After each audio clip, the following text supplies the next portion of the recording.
What is up, Bradford Bass family? Welcome back to the channel. Today, guys, is truly a sad and terrible day in the sport of bass fishing.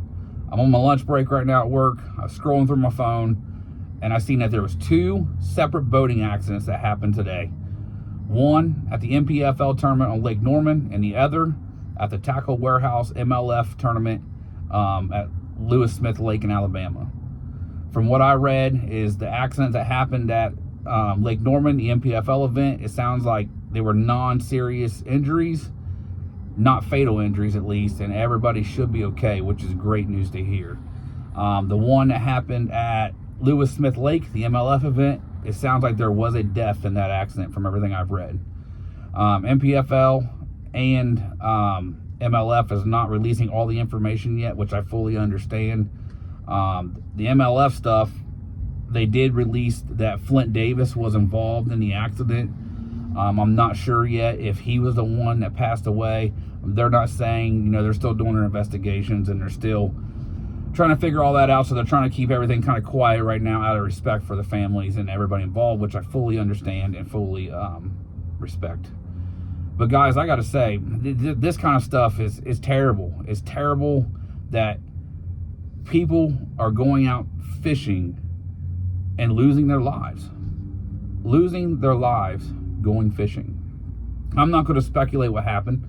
I don't know what happened. I really don't.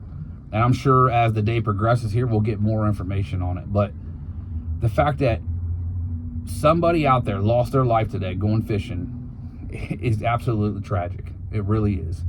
And I do believe that these professional tournament organizations need to do something about making things safer for these anglers.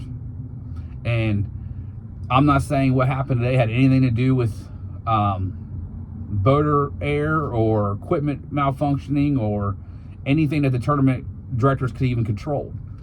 I'm not saying that. But I do think there are practices that can be put into place to try to help limit some of these boating accidents, because honestly, guys, there's a serious uptick in bass boat accidents over the last 4 to 5 years, and especially in these bass tournaments. And I made a video a couple weeks ago talking about this a little bit, saying how I felt that these boats are too fast, too powerful, and that they need to put regulations on these boats. And whatever that is, I'm not really 100% sure. And I'm not insinuating that anything that happened today in these accidents had anything to do with these boats being too fast or too powerful. I'm not saying that. But I do believe that there has to be some kind of regulations on these equipment. And the main reason being is a lot of bass anglers nowadays are younger than they were ever before. Years ago, these professional, if you look at the average age of a professional bass angler 10, 15 years ago, it was probably 35, 40 years old. Now, it's probably 25, 26 years old, okay?